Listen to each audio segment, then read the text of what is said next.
దేవునికి మహిమ కలుగును గాక. ప్రభు పేరట మీ అందరికి వందనాలు, శుభాలు. మరణాతా. ప్రభునందు ప్రియా దేవుని బిడ్డలారా, మరొక దినము దేవుని యొక్క సన్నిధికి విచ్చేసిన ఆసక్తి కలిగి ఎదురు చూస్తున్న మీ అందరికీ ప్రభు పేరట శుభాలు, వందనాలు. మరణాతా.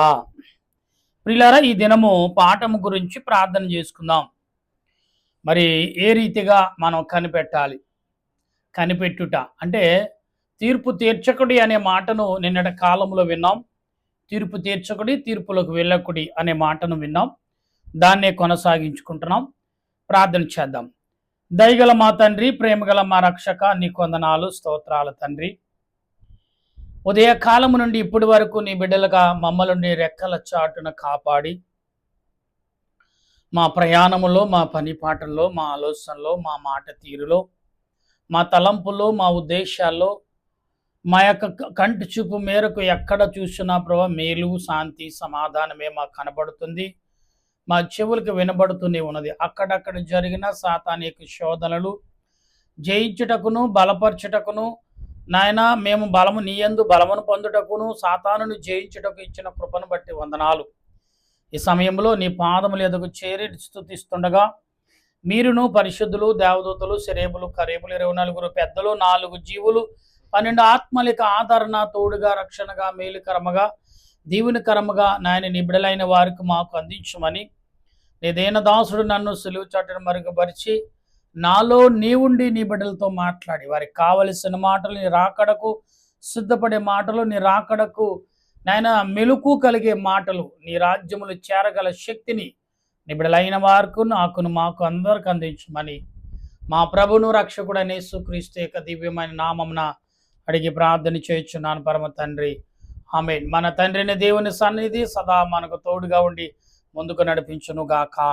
ఆమేన్. ప్రియులరా, తీర్పు తీర్చకడి. నిజమేనండి. ఆ మాటలు వినగానే చాలా ఆలోచన మనకు కలుగుతున్నాయి. తీర్పు తీర్చకడు అంటే తీర్పు తీరిస్తే ఏమవుతుంది? ఎస్, తీర్పు తీర్చాలంటే అనుభవం కావాలండి. జడ్జిలో వాదించాలంటే లాయర్కు ట్రైనింగ్ కావాలి. జడ్జి గారికి కూడా ట్రైనింగ్ ఉంటుంది. ఏ వృత్తికైనా, ఏ యొక్క వర్క్కైనా ఒక ట్రైనింగు, ఒక పీరియడు దానికి ఉంటుంది. కానీ మరి ట్రైనింగు లేకుండా పీరియడు లేనిది ఏదైనా ఉన్నదంటే పరిచర్య, దేవుని సన్నిధిలో ప్రార్థించడం. దానికి ట్రైనింగ్ అక్కర్లేదండి ప్రార్థనకి. అయితే తీర్పు తీర్చడం అంటే తీర్పు తీర్చడానికి చాలా అవసరాలు ఉన్నాయి. చాలా జాగ్రత్త కలిగి మాట్లాడాలి. ఏమాత్రం తేడా జారిందా అది మన మీదకు తిరగబడుతుంది. అందుకనే కత్తి యుద్ధానికి ఆ పూర్వకాలంలో కత్తి వాడేవారు. ఇప్పుడు గన్నలు వాడుతున్నారు అనుకోండి. తేడా వచ్చిందనుకోండి గన్ను, అతను కూడా ప్రాణం పోవడానికి అవకాశం ఉంది. ఆ వాడకడం త్వరకపోతే రివర్స్ కూడా వస్తాయి బుల్లెట్లు. కత్తి కూడా వాడకపోతే జాగ్రత్తగా అదేమవుతుందంటే కాళ్ళు చేతులు తెగిపోతాయి, కట్ అయిపోతాయి. ఇంకా అది అవుట్ వాడిగా కనబడుతూ ఉంటారు. ఇటువంటివి. అలాగనే లోకములో ఒక మానవ సంబంధమైన జీవితానికి కొనసాగించటకు ఎన్నో మార్గాలు, ఎన్నో ట్రైనింగ్లు, ఎన్నో మరి అనుభూతులు, ఎన్నో మరి ముందు చూపు కలిగి పెద్దల వారి మాటలు అన్నీ కూడా జాగ్రత్తగా వింటూ కొనసాగుతున్నారు. కానీ తీర్పు విషయంలోకి వచ్చేటప్పటికి అందరికి ఎవరికి వాళ్ళు ఏమైనా తీరులు, ఎవరికి వాళ్ళే తెలుసు అని మాట్లాడతారు. ఎలా ఒక రాష్ట్రాన్ని, ఒక దేశాన్ని, ప్రపంచాన్ని పరిపాలించే వాళ్ళు, రాష్ట్రాలు, దేశాలను పరిపాలించే వాళ్ళు ఎంతమంది నిపుణులు వారితో ఉంటారు. పేరుకు ప్రధాని, పేరుకు ముఖ్యమంత్రి, పేరుకు మంత్రి, ఎమ్మెల్యే అంటారు. కానీ వారికి పిఏలు ఉంటారు. వారికి సలహా ఇచ్చేవారు, వారి యొక్క రూటీన్ క్లియర్ చేసేవారు, వారికి మంచి మాటలు చెప్పేవారు, ఎక్కడ ఎలా ఎప్పుడు సంతకం పెట్టాలి, ఎలా మాట్లాడాలి, అన్నీ కూడా ఒక ట్రైనింగ్తో పీరియడ్ అయి ఉంటాయి. అయితే దేవుని సన్నిధిలో మనం ఉన్నప్పుడు, తీర్పు తీరుస్తున్నప్పుడు ఆ తీర్పు కూడా నీకు కూడా వర్తిస్తుందని ఇక్కడ లేఖనాలు కనబడుతున్నాయి. చూద్దాం రోమాపత్రిక.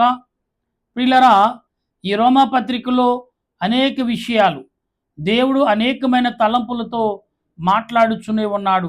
గనుక మనం ఒకసారి ఆలోచించి నడిపించేవారిగా ఉండవలసిన వారమై ఉన్నాము. గనుక మనం ప్రతి విషయంలో ప్రార్థన నడిపింపు కలిగి ఉండవలసిన వారమై ఉన్నామని మనం గమనించాలి. ఈ సాయంకాల సమయంలో దేవుడు తన విషయాల్లో ఏదైతే మనకు అందిస్తున్నారో అదే విషయాల్లో అనేకమైన రీతిలుగా మనం ఆలోచన కలిగి ఉండాలి.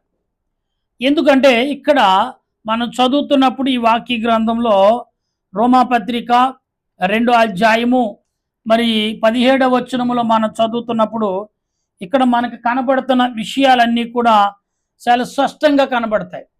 అందుకే తీర్పు అనే విషయంలో జాగ్రత్త కలిగి మనం ఉండాలండి. ఎలాగ జాగ్రత్త కలిగి ఉండాలంటే ఇక్కడ మనకు కనబడుతున్న ఈ మాటలని శ్రద్ధ కలిగి గమనించినప్పుడు ఇక్కడ అనేకమైన విషయాలు మనకు వినబడుతూనే ఉన్నాయి.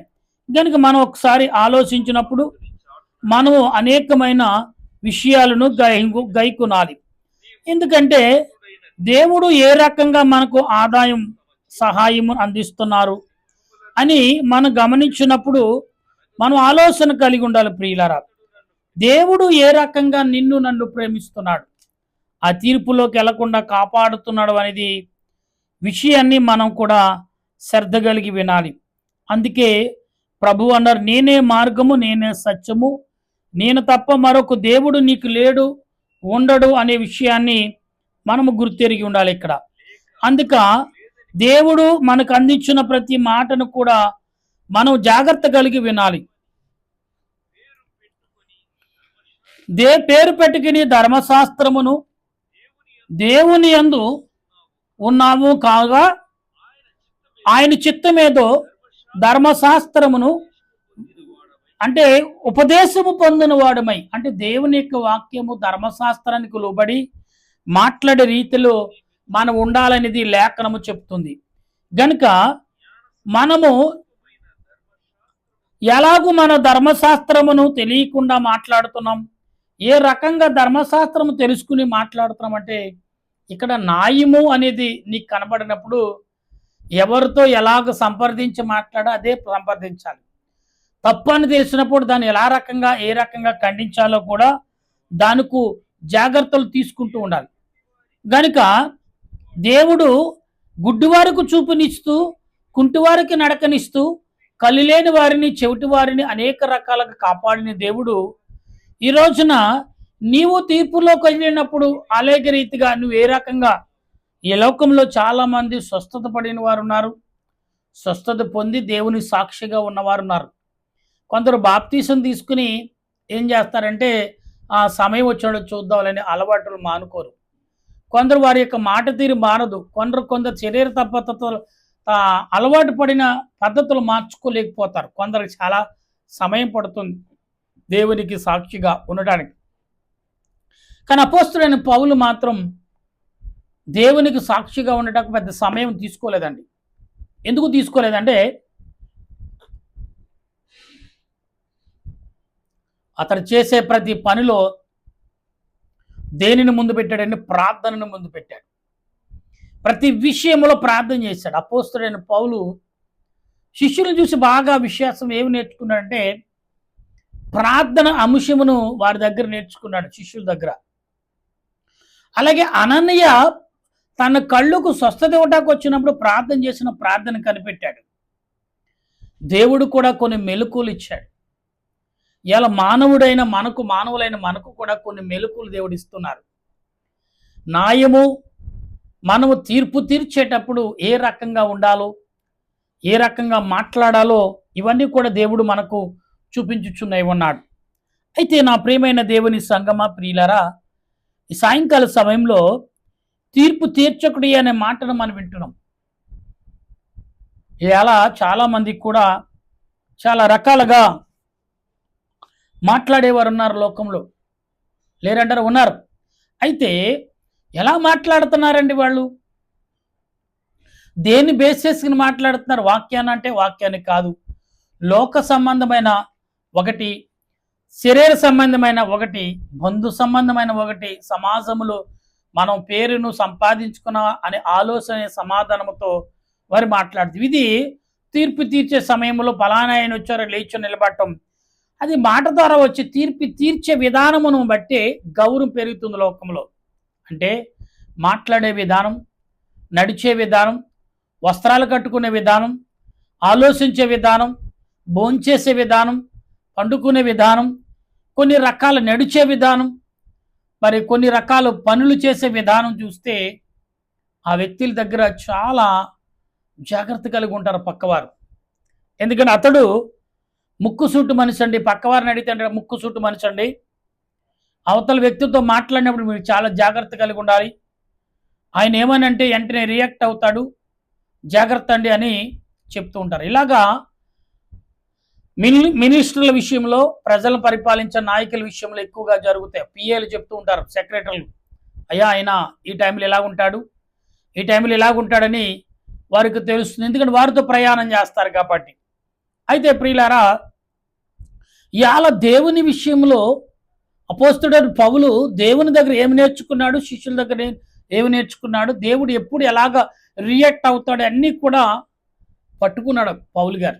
పట్టుకున్నాడు కాబట్టి ఏ సంఘమును, ఏ పట్టణాన్ని, ఏ గ్రామాన్ని దేవుడు చూపిస్తున్నాడో మొదట ఉత్తరము ద్వారా హెచ్చరించాడు. అక్కడ నాయకుడు ఎవరైతే ఉన్నారో వారికి శుభమని చెప్పి, మీరు మీ కుటుంబం బాగున్నారా, క్షేమముగా ఉన్నారా, దేవుని కృప వల్ల మీరు, మీ కుటుంబం, మీ రాజ్యము, మీ పరిపాలన క్షేమముగా ఉండాలని చెప్పుతూ, మీకు ఒక వార్త మీకు దేవుడు చెప్పమన్నాడు, దేవుని దూతగా మీకు చెప్తున్నాను అన్నప్పుడు ఆ ఉత్తరం చదివి వెంటనే ఆహ్వానించుకోవటం జరిగింది. ఆనాడు కాలంలో పౌలు గారు రాగానే దేవుడు ఏం చెప్పాడు, దేవుడు ఎలా చెప్తున్నాడు, ఎవరిని ఎలాగ పరిపాలించమన్నాడు, ఇవన్నీ కూడా వారు చూసి తెలుసుకుని పౌలు గారి మాటలు విని జాగ్రత్త పడిన రాష్ట్రాలు, నాయకులు కూడా చాలామంది ఉన్నారు. చరిత్రలో రాయబడలేదు కొందరు పేరు, కానీ దేవుడు కొందరిని చాలా జాగ్రత్తగా, దర్వే రాజు విషయంలో కానీ, తన పిల్లల విషయంలో కానీ, దేవుడు ఇంకా రాజుల విషయంలో ఎంతగా ఎలాగూ నడిపించాడు అనేది మనం బాగా వాక్య గ్రంథంలో చూడగలుగుతున్నాం. ప్రియులరా, దేవుడు ఎందుకు ఆ రకంగా మాట్లాడుతున్నాడు, ఎందుకు తీర్పులోకి వెళ్ళొద్దు అంటున్నాడంటే, తీర్పులోకి వెళితే నువ్వు తీర్చే తీర్పు ఆ మాటలు ఏవైతే ఉన్నాయో ఆయన రాజ్యములోకి వెళ్లకుండా నేను ఆపుతాయేమని ఆలోచనతో కూడా నువ్వు తీర్పు తీర్చుకొని అన్న మాటను కూడా అని ఉండొచ్చు. ఒకవేళ తీర్పు తీర్చే సమయంలో నువ్వేమైనా ఒక మాట వేసి కానీ, అనరాని మాట కానీ అన్నా, పలుకురాని పలుకులు నువ్వు పలికినా, రేపొద్దు నువ్వు కూడా తీర్పులో ఉండవలసిన వాడు అవుతావు. తీర్పులో నిలబడిన వాడు, తండ్రి అయిన దేవుడు సింహాసనం కూర్చునే వరకు తీర్పు తీర్చబడదు.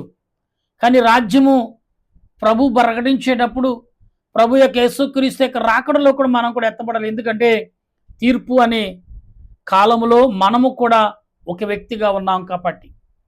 అందుకే ప్రియులారా, తీర్పు తీర్చకుడి, నీవు తీర్పు తీర్చి అదే తీర్పులో నువ్వు కూడా పాలు భాగస్తుడు అవుతావు అనే విషయాన్ని మనం బాగా ఎరిగి ఉండాలి. అందుకనే ప్రియులారా, మాట్లాడేటప్పుడు కానీ, ఏదైనా పనులు చేసేటప్పుడు కానీ చాలా జాగ్రత్తగా మనం ఉండాలి. అందుకబట్టే దేవుడు ఎలాగ మాట్లాడాలో దావీదు గారికి చెప్పాడు, పౌలు గారికి చెప్పాడు, షడ్రక, మేషక, అబేద్నెగో గారికి చెప్పాడు. ఇలా చూసుకుంటే సొలొమోను, ఇలా ఎందరో భక్తులైన వారిని కూడా కనుక మనం ఆలోచించాలి ఒకసారి. అందుకని తీర్పు తీర్చేటప్పుడు, తీర్పులో నువ్వు తీర్పు తీర్చున్నావు అనుకోకుండా తీర్పులో నువ్వు ఉంటే పరలోక రాజ్యం చేరలేవు. ఎందుకంటే ఆ తీర్పు తీర్చేటప్పుడు సాక్షిగానో, అది వినేవాడుగానో, చూసేవాడిగానో, అది నీకు సంబంధం లేని దాంట్లో తలదూరిస్తే నువ్వు ప్రభు యొక్క పిలుపుని అందుకోలేవు. అందుకని చాలా తెలివైన వారు ఏం చేస్తారంటే, తీర్పు తీర్చే సమయంలో లేకపోతే మాట్లాడే సమయం ఏదైతే ఉందో దానికి దూరంగా ఉంటారు. కానీ పరిశుద్ధ లేఖనం చెప్పడంలో మాత్రం ముందు అడుగుంటారు. ఎందుకంటే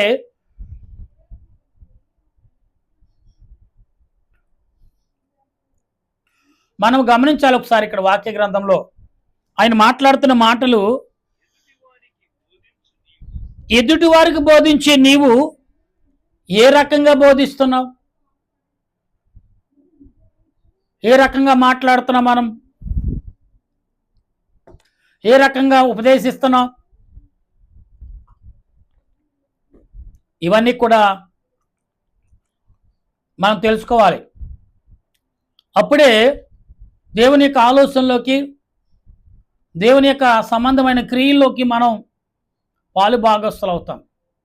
తీర్పు తీర్చకుడు అనే మాట చాలా బలమైందండి, చాలా బరువైంది, చాలా శక్తితో కూడా. నువ్వు నేను అనుకున్నట్టుగా ఆ మాట ఊహించుకుంటా కాదండి.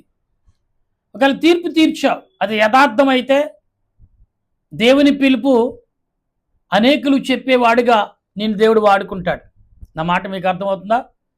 యథార్థమైన తీర్పు ఎప్పుడు నువ్వు చూడక న్యాయమనే తట్టు చూసి దేవుని యందు సహాయం పొందుతూ, దేవుని ఆదరణ కలిగి, దేవుని యొక్క సహాయం కలిగి నువ్వు తీర్పు తీరిస్తే నువ్వు అనేకులకు తీర్పు నిమిత్తం బోధించేవాడిగా దేవుడు నేను వాడుకుంటాడు. పరలోక రాజ్యంలోకి యథార్థత మనుషులకే చోటు ఉంది, నీతిమంతులకే చోటు ఉంది, మరి రక్షణ కలిగిన వారికే చోటు ఉందనే విషయాల్లో ప్రకటన చేయటంలో దేవుడు నేను వాడుకుంటాడు. కాబట్టి అందుకని తీర్పు తీర్చేటప్పుడు చాలా ముందు చూపు కలిగి ఉండాలి. ఎన్నో రకాలుగా ఆలోచించి మాట్లాడాలి. ఎలా మాడితే అలా మాట్లాడితే కుదరదండి. అయితే ఇక్కడ అంటున్నాడు, ఎందుకు అంటున్నాడు ఈ మాటలు అని మనం గమనించినప్పుడు ప్రియులారా, దేవుడు తన వాక్యము ద్వారా అందించుచున్న ఈ మాటలన్నీ కూడా మనం గమనించాలి. వ్యభిచరించవద్దని చెప్పిన నీవు వ్యభిచరించదువా? విగ్రహములకు మొక్కొద్దన్న నీవు విగ్రహములకు మొక్కిదివా? విగ్రహములు ఆరాధన చేయొద్దన్న నీవు ఆరాధించదువా? అని చూడండి, చేయొద్దన్న పనేమో పర్లేదు చేయండి, ఏం కాదు, దేవుడు తెలుసులే అనే మాటలు అనేవారు, తర్వాత ఖండించేవారు. అందులో మనం కూడా పాలుభాగస్తులు. ఇలా దేవుని వాక్యం ఎరుగున వారు అందరూ ఒకటే సమానతత్వం కల, కొందరు కొన్ని సిద్ధాంతాలు ఏర్పరచుకున్నారు.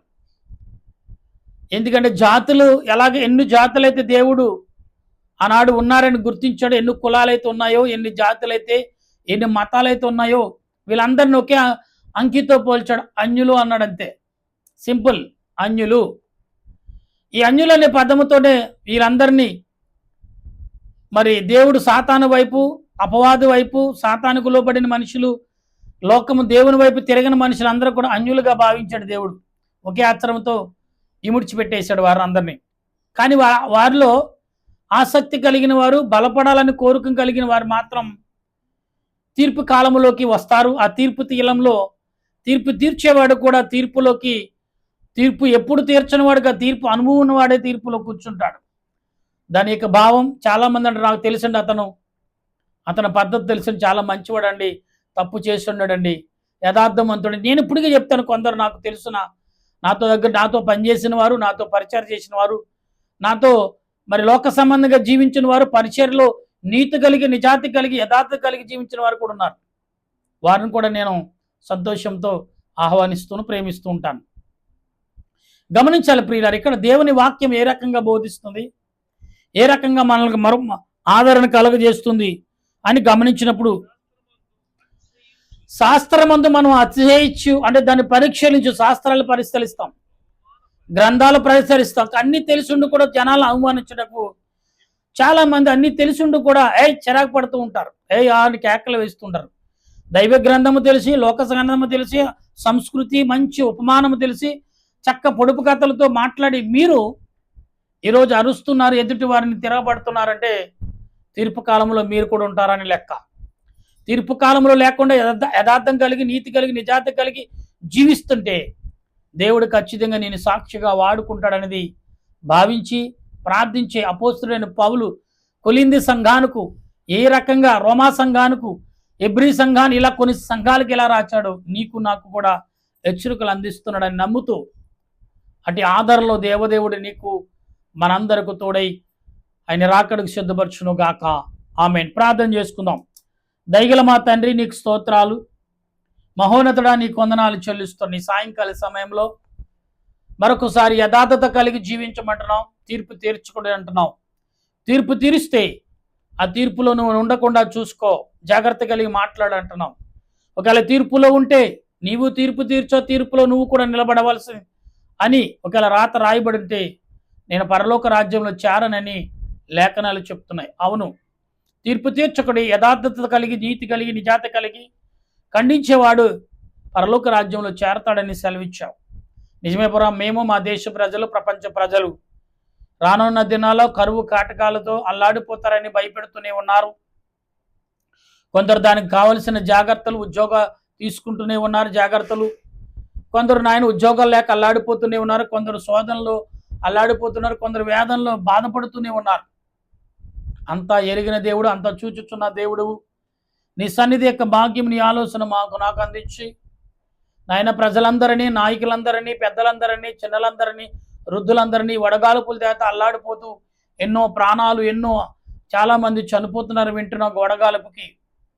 కానీ ప్రభా, పొలం వెళ్ళిన వారు, పశువుల మధ్యలో మరి పనులు చేయించిన వారు, పొలాలను బలం చేసి చాలామంది వడగాలపు దెబ్బకు పడిపోతున్నారని వింటున్నాం. దేవా, నీ కొందనాలు తండ్రి, తగ్గ జాగ్రత్తలు తీసుకుంటూ జీవితానికి మంచి మార్గము ఆనాడు ఇశ్రాయేలు ప్రజలకు మేఘస్తంభమై ఉన్నావు.